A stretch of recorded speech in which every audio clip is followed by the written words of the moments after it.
ব্লগে তোমাদের সকলকে স্বাগত। তোমরা যারা যারা যেখান থেকে দেখছো, প্লিজ আমার ভিডিওটা ভালো লাগলে লাইক, শেয়ার এবং সাবস্ক্রাইব করে দিও। সঙ্গে থেকো, পাশে থেকো।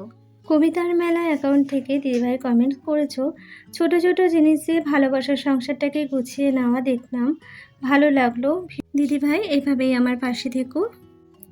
মুনমুন কিচেন অ্যাকাউন্ট থেকে দিদিভাই কমেন্টস করেছো, খুব সুন্দর হয়েছে দিদিভাই, থ্যাংক ইউ তোমাকে। মুনমুন এভাবে আমার পাশে থেকো। মিতালিস ব্লগ, তুমি বাংলাদেশ থেকে কমেন্টস করেছো, অসংখ্য ধন্যবাদ তোমাকে। তুমি লিখেছো খুব সুন্দর হয়েছে ভিডিওটা, সাথে মিউজিক যা দিয়েছো দারুণ, থ্যাংক ইউ সো মাচ তোমাকে। এভাবেই আমার পাশে থেকো। অনুশ্রী কুণ্ডু, দিদিভাই তুমি আমাকে অনেক ভালোবাসা দিয়েছো, তোমাকে অনেক ভালোবাসা, এভাবেই আমার পাশে থেকো দিদি। Home maker seminar blogs ID থেকে তুমি কমেন্টস করেছো, এতদিন পর পর ভিডিও দিচ্ছ কেন, একটু তাড়াতাড়ি ভিডিও দেওয়ার চেষ্টা করো, খুব ভালো লাগবে, থ্যাংক ইউ সো মাচ। এভাবেই আমার পাশে দেখো।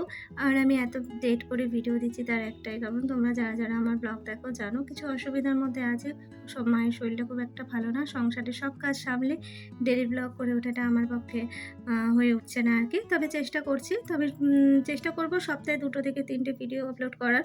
তো সঙ্গে থেকো, পাশে থেকো, আমি শর্ট ভিডিও দিই, সেগুলো ফলো করো। থ্যাংক ইউ সো মাচ তোমাদের কমেন্টস করার জন্য। এসে একটু রুটি পরোটা করেছিলাম, আর তরকারির ওই সজনেটা আলু দিয়ে সর্ষে দিয়ে একটু করেছিলাম, ওটা দিয়ে রুটি খাবো করে করেছিলাম। তো তোমাদের দাদা ওটা খেয়ে বেরিয়ে গেছে। আর এখন একটু চিকেন করব, চিকেন ভাতটা করবো, ছেলে আস্তে আস্তে সেই বিকেল। তো স্কুল থেকে তো মোটামুটি যা বলেছে সেই রকমের ব্যবস্থা করে ওকে পাঠানো হয়েছে। তো এই তো প্রথমবার তো গেল, একটু ভয়ও করছে, তা একটু অভ্যাস না করলে তো হয় না, না একা একা কোথাও ছাড়ি না, একমাত্র নিজের ক্লোজ আত্মীয় স্বজন ছাড়া। তো সেই কারণে তো দেখা যাক, আসুক, ঘুরে আসুক ভালোভাবে। অনেক বাচ্চাই তো গেছে দেখলাম। তো ঠিক আছে, চলো এখন করবো একটু চিকেন ভাত এবেলা মতো। এবেলা না, ওবেলাও চিকেনই খাবো। ভাতটা হয়তো করতে হবে কি, রুটি করি বা আনিয়ে নেবো, এরকমই হবে কিছু একটা। চলো সঙ্গে থাকো।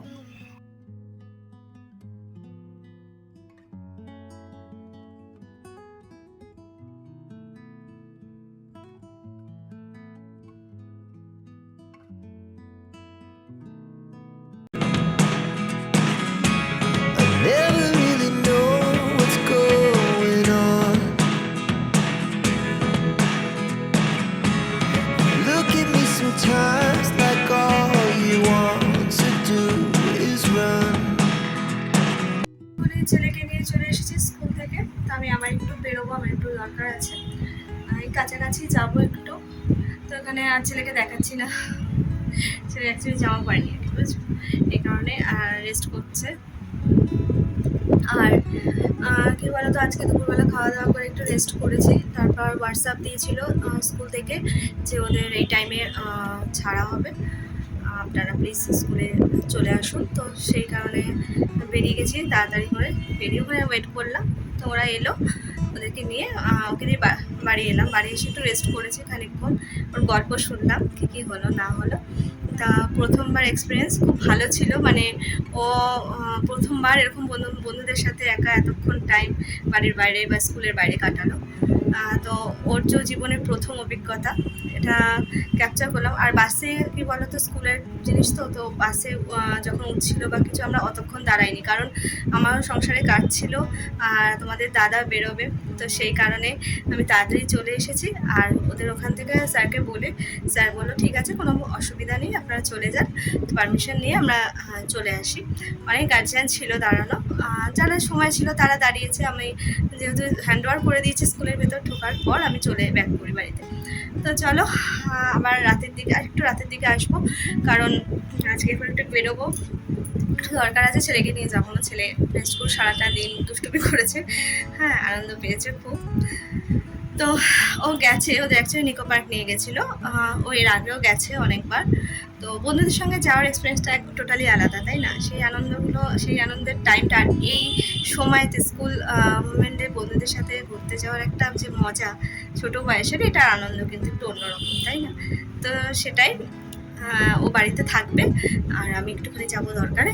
তো চলো আবার একটু পরে আসছি। তো আমার প্রয়োজন মিটিয়ে আমি বাড়িতে চলে এসেছিলাম বেশ অনেকক্ষণই। তো যারা আমাদের চিকেন হয়তো ছেলে চিকেন খেতে ভালোবাসে, তো করলাম রাতের বিরিয়ানি। তো চলো আজকের মতো ভিডিওটা এত অবধি।